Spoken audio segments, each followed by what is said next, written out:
Glad you could join us for 7:30 News Bulletin. My name is Fales Chizombe. First, the headlines. Pope Leo XIV urges Christians and Muslims to resist growing apathy. Minister of Gender decries rising mob killings threatening older persons. Malawi Electoral Commission emphasizes need for issue-based campaigns ahead of June by-election. And in other news, Uganda's President Yoweri Museveni sworn in for record 7th term.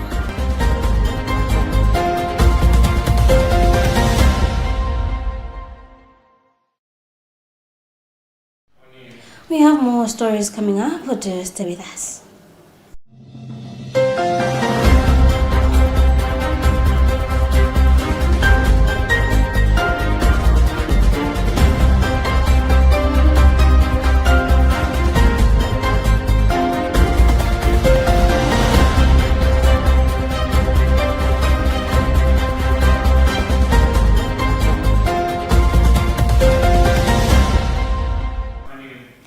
Pope Leo XIV has called on Christians and Muslims to resist the growing danger of apathy in modern society, warning on May 11 that the constant stream of images of human suffering can dull people's hearts instead of moving them to act. He urged believers to transform indifference into solidarity. The appeal was made during an audience with participants in the 8th Aquarium between the Dicastery for Interreligious Dialogue and the Royal Institute for Interfaith Studies, held under the theme Human Compassion and Empathy in Modern Times. Charity Chiranga reading an Eid Beauty and News report. Speaking in the Clementine Hall of the Apostolic Palace, the Holy Father said compassion and empathy are central to living a truly human life. He explained that in the Muslim tradition, compassion is closely linked to mercy and is seen as a gift from God placed in the hearts of believers, emphasizing that true compassion originates from God. He added that Christian scripture also presents a God who is not indifferent to human suffering. In Jesus Christ, this divine compassion becomes visible and tangible as God takes on human nature and becomes the living embodiment of compassion. Following the example of Jesus, Christian compassion involves sharing in the suffering of others, especially the most vulnerable. He stressed that for both Christians and Muslims, compassion and empathy are not optional, but a divine calling to reflect God's goodness in everyday life. The Pope also acknowledged Jordan's Prince Hassan bin Tar, praising the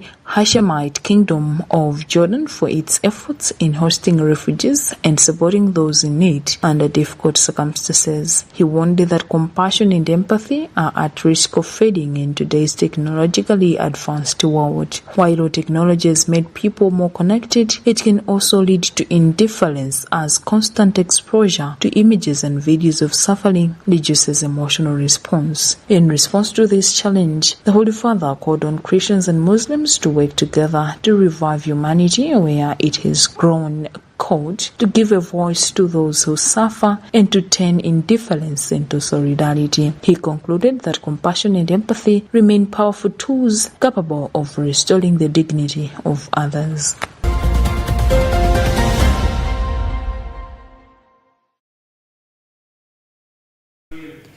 Minister of Gender, Children, Disability and Social Welfare Marina Vicha has expressed concern over rising cases of mob violence in the country, saying false rumors and suspicion are fueling attacks and killings of innocent people, especially older persons. Speaking after a press briefing at Capitol Hill in Lilongwe, Navicha described the killings in Nsanje, Chikwawa and Zomba as unfortunate and disturbing, warning communities against taking the law into their own hands and urging people to leave criminal matters to the police and courts.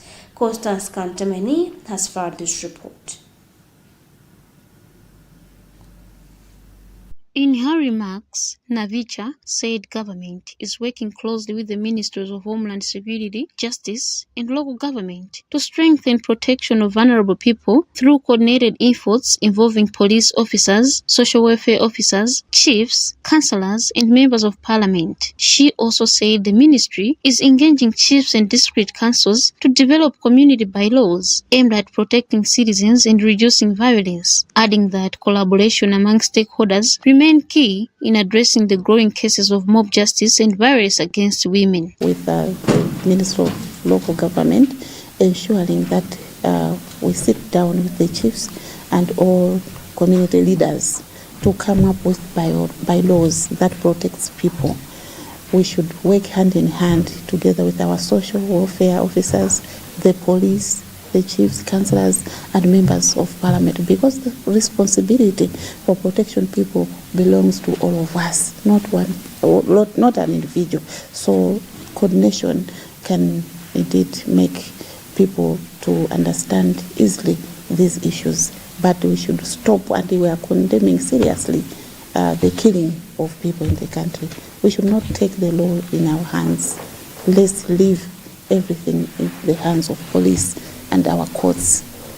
Meanwhile, Administration Officer for the Malawi Network of Older Persons Organization, Eunice Ndelemani, described the continued killings of older persons as heartbreaking, saying the organization is intensifying awareness campaigns on the Older Persons Act in rural communities to help reduce the violence. From January to May this year, the government says 16 older persons have been killed over witchcraft accusations attacks, with Chikwawa district alone recording 5 deaths, while 46 suspects, including 8 minors, have been arrested over mob violence.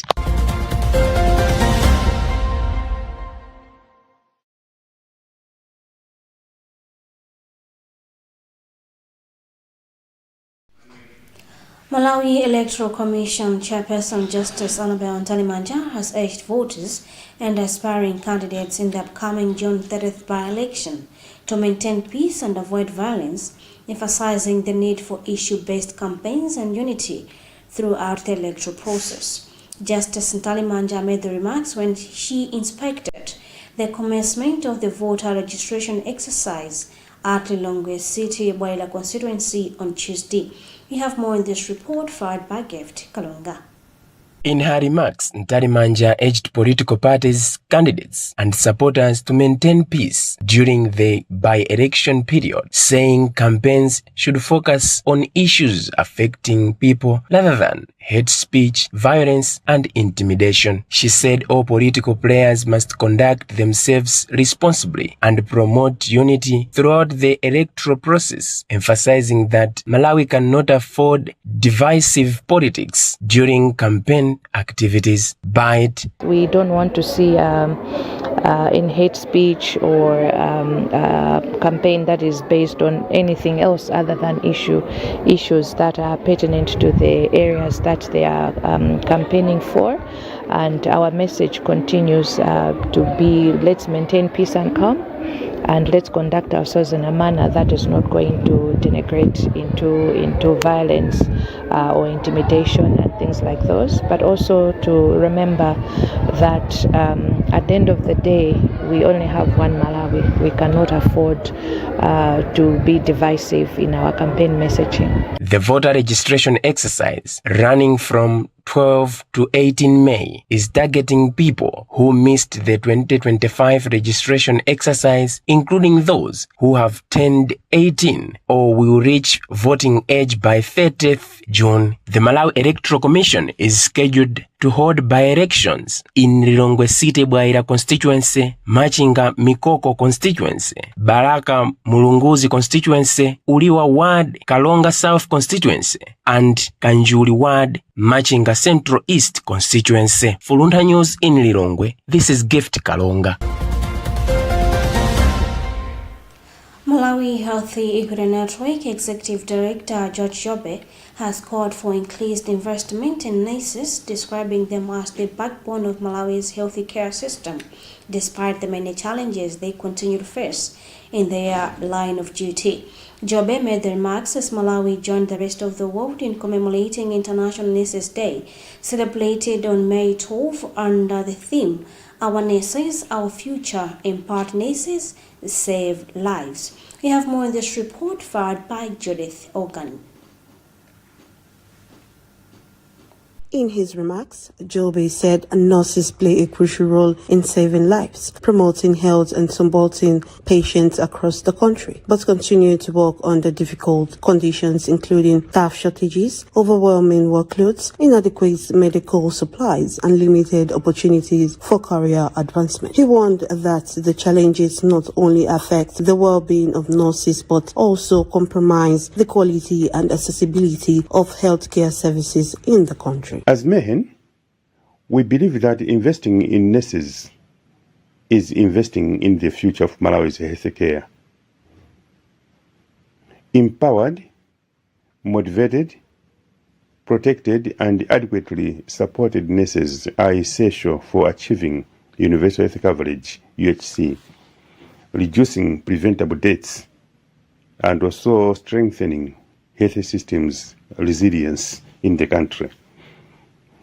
Mehen therefore calls upon Minister of Health and Sanitation and government in general and all stakeholders to increase investment in recruitment, training, retention, and welfare of nurses, improve working conditions and ensure availability of essential medical supplies and equipment, promote mental health and psychosocial support for nurses and other frontline healthcare workers, strengthen continuous professional development opportunities. Jobe has since called on government and stakeholders to improve nurses' welfare through increased recruitment, better salaries, improved working conditions, mental health support, and extended opportunities for professional development. For Luntha News in Ilong, this is Judith Organ.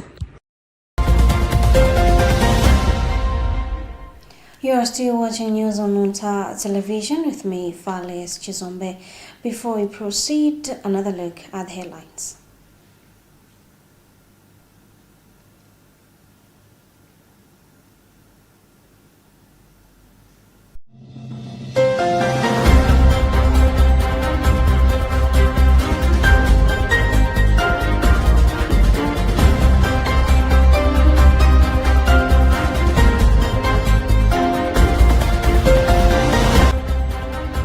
Pope Leo XIV urges Christians and Muslims to resist growing apathy. Minister of Gender decries rising mob killings threatening older persons. Malawi Electoral Commission emphasizes need for issue-based campaigns ahead of June by-election. And in other news, Uganda's President Yoweri Museveni sworn in for record 7th term.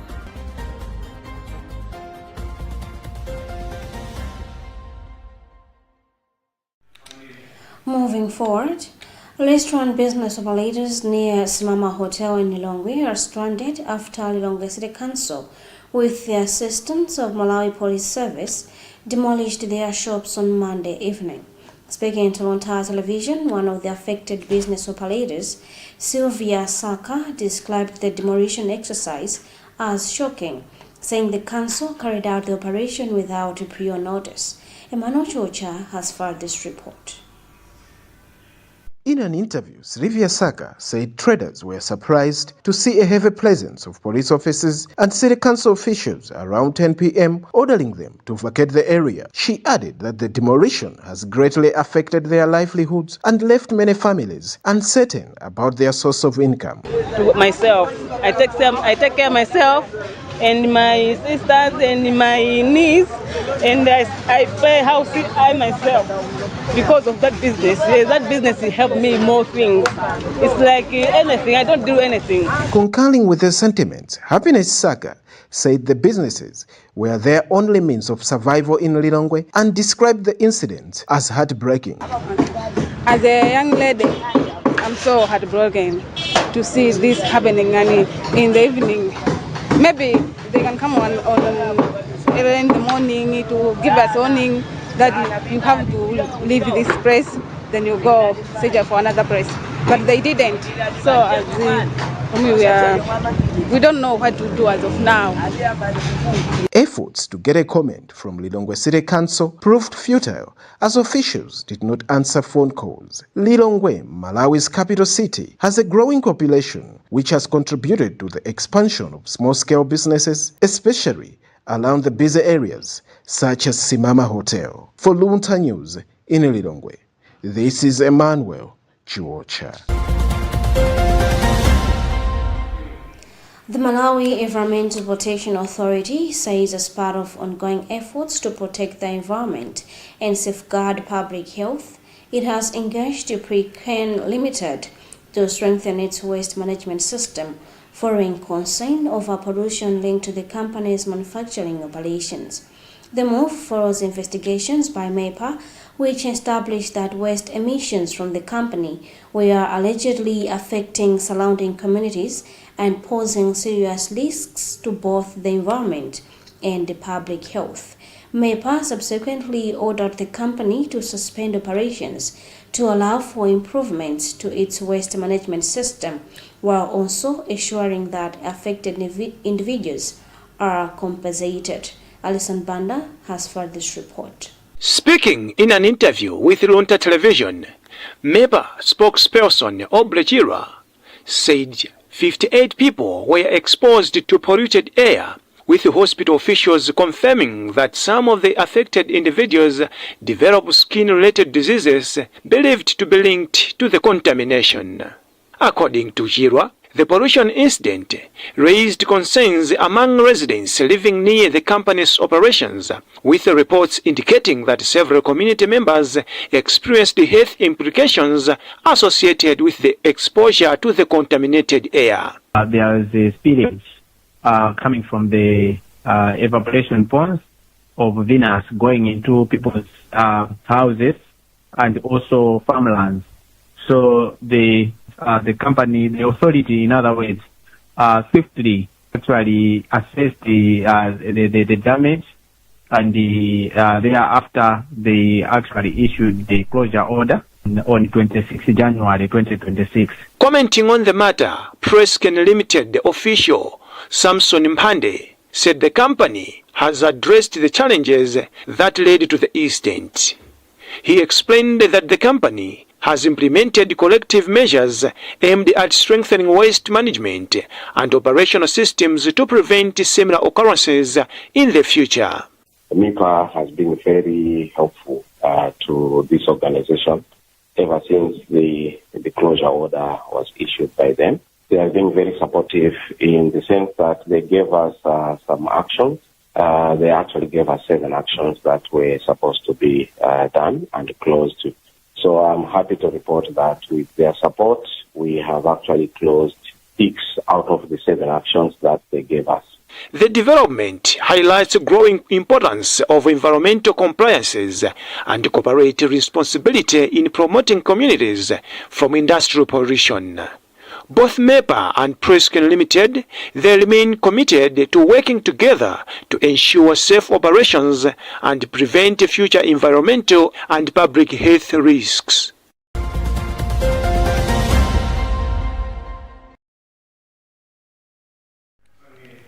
The Malawi Girl Guides Association has urged women who have survived gender-based violence to become self-reliant by engaging in income-generating activities to improve their livelihoods and rebuild their confidence within society. Speaking during a training session, MAGA Project Officer Jonas Chisale said the organization remains committed to ending gender-based violence in communities, noting that Nchisi is among the districts most affected by various forms of abuse against women and girls. Patrick Pupa has filed this report. The training brought together women from different communities for a 3-day training session organized by MAGA at Malomo under Senior Chief Chiroko in Nchisi District, with the aim of empowering survivors of gender-based violence through awareness, life skills, and economic empowerment initiatives. Chisale said many women continue to face challenges such as domestic violence, emotional abuse, economic dependence, and discrimination, which negatively affect their well-being and development. He emphasized that empowering survivors with knowledge and practical skills can help them become independent and reduce vulnerability to abuse. The aim is to equip the teachers with comprehensive sexuality education so that they'll be able to train the learners or the youth we target in the community so that they'll be able to make informed decisions about their sexuality.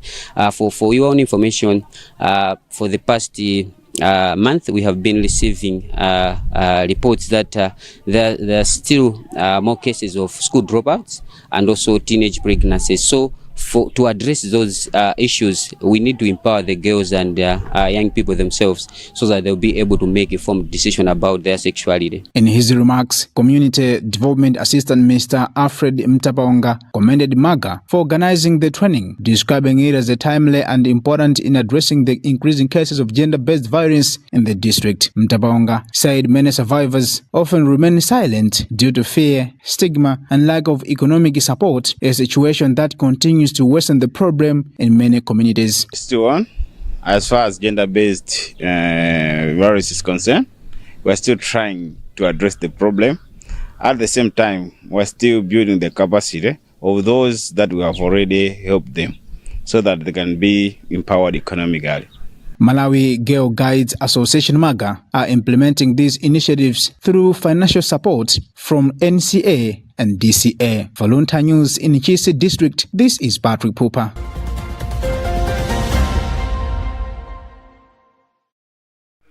And in international news, Uganda's President Yoweri Museveni, 81, has been sworn in for a record 7th consecutive term after winning disputed elections held in January, extending his rule as one of Africa's longest-serving leaders. Museveni, who first took power in 1986, secured more than 70% of the vote and is expected to remain in office until 2031.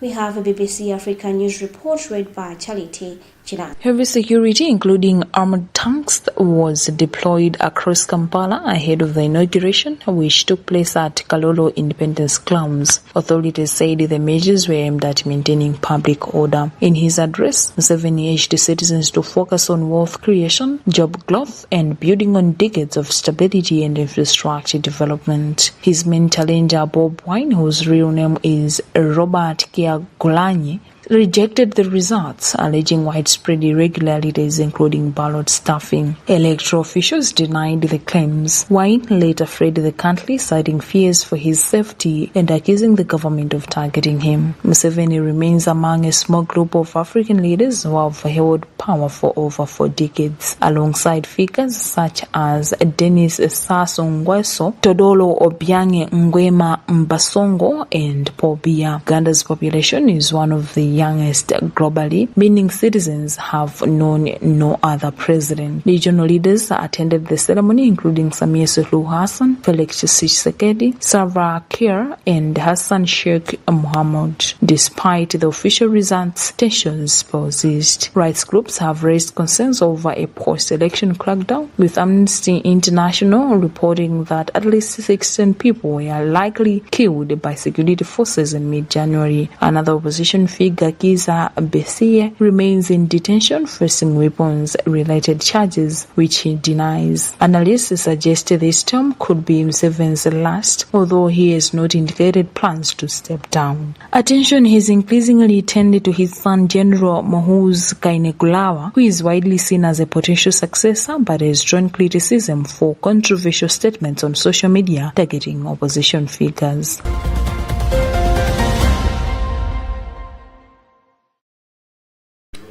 That item concludes our today's news bulletin, but before we leave you, another look at the headlines. Pope Leo XIV urges Christians and Muslims to resist growing apathy.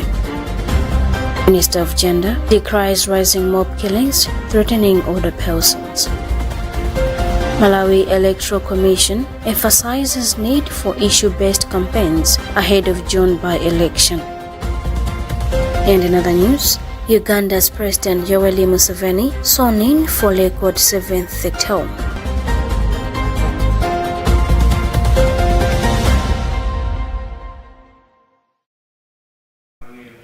I've been Fales Chizombe. Thank you so much for watching, and don't forget to tune in for the rest of our programs here on Luntha Television. Stay safe and goodbye.